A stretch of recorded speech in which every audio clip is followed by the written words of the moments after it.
everyone. This is Tim with Online Big Blue, bringing you the best in New York Giants sports talk and entertainment. It is a couple days away from the Eagles game. The season is mercifully coming to an end. It's a good thing and a bad thing, because if you love Giant football, this time of year is going to suck because it's the last game. They flex scheduled the game and moved it to 4:30.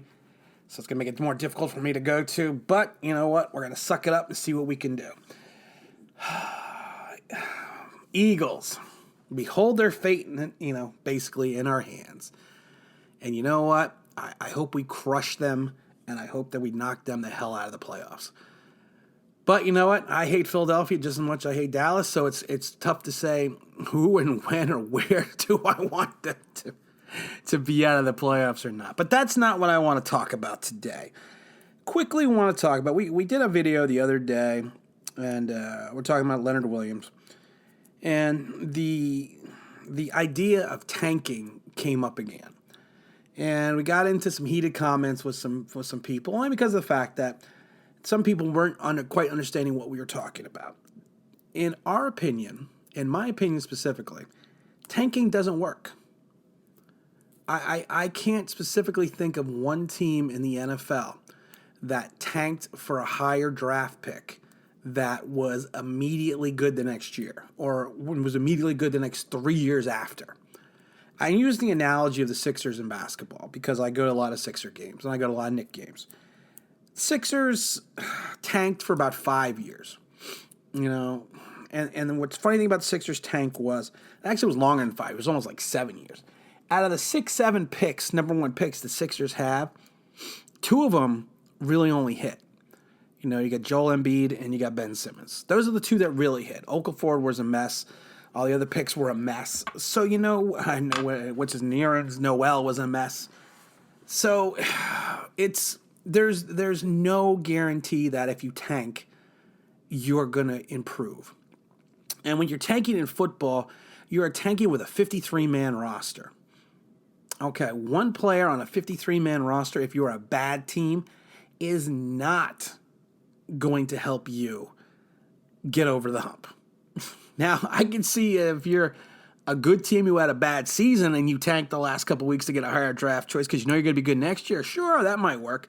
But if you're a bad team trying to tank for one player like Chase Young, you're insulting the fan base, you're insulting the city, and you're insulting your own teammates, your own team.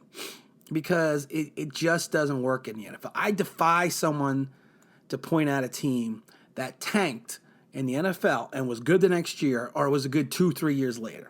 You can't, because it's just not the way it works. And you know what? You are a professional. You are getting paid to play.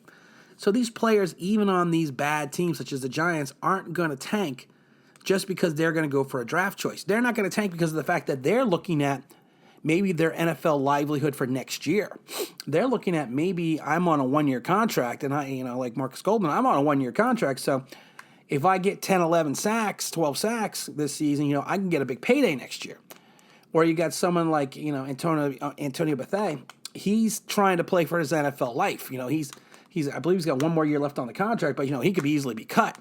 So, people are, he leads the team in tackles this year, but, he's been sporadic to say the least. So these players aren't thinking about tanking. Daniel Jones is not thinking about tanking.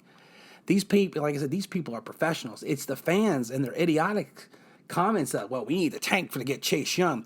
You know what? There are plenty other players in this draft besides Chase Young. We can use, an offensive lineman. We can use an offensive tackle. We can use Willis at Alabama. I mean, I could see him, immediately create an impact. We could go wide receiver. I'm a big fan of Lamb out of Oklahoma. He's compared a lot to like AJ Green. And even if we got even crazy, we can go Simmons linebacker out of Clemson. So there are plenty of players that we could get that could actually help this team right now.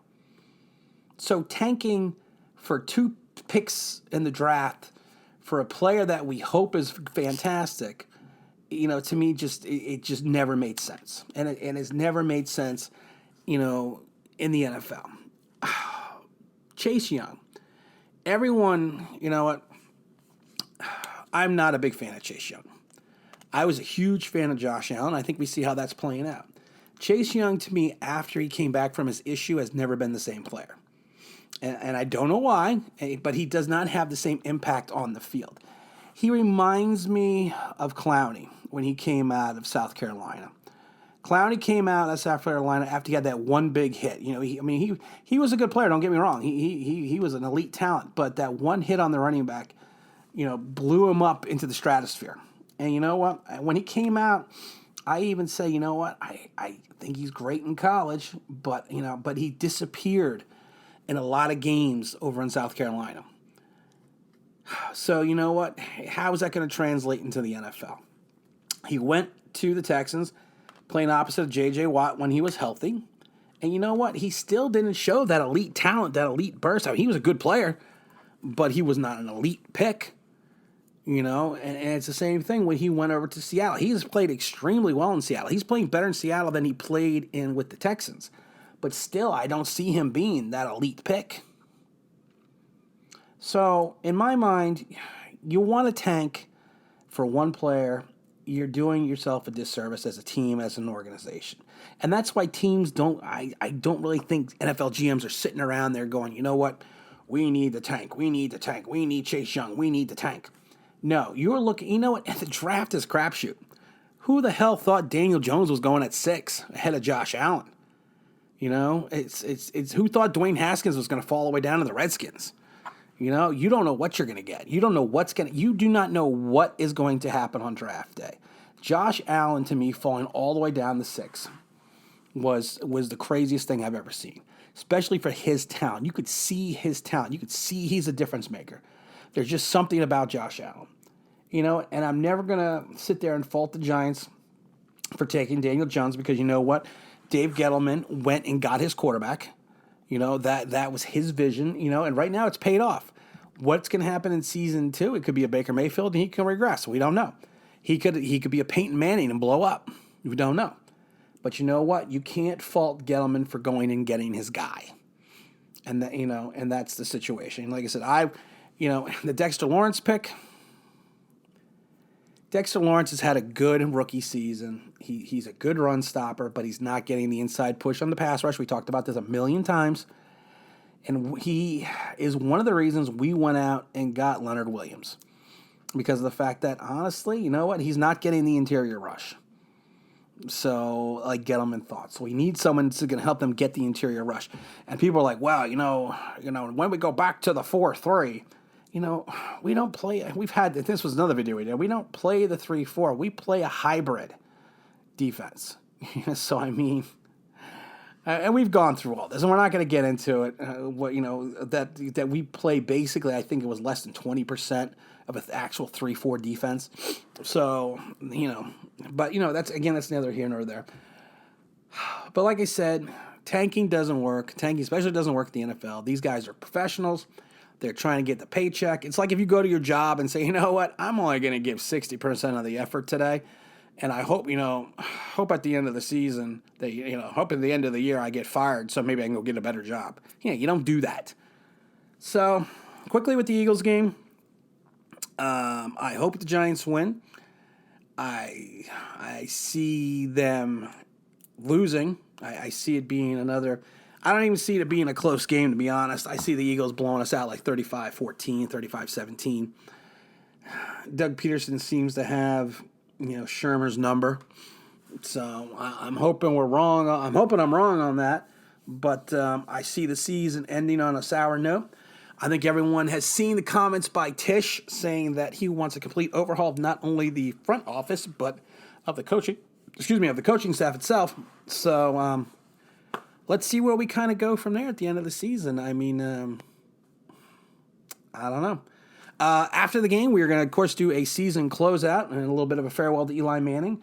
And then we're going to do a couple videos under, the keepers or cuts for some of these players that we have on the roster that are coming up and some of the rookies. And like I said, let's just keep our fingers crossed that the Giants can pull out a win here, ruin the Eagles' New Year, and kick off 2020 on a great note for us. So again, this is Tim with Online Big Blue, bringing you the best in New York Giants sports talk and entertainment.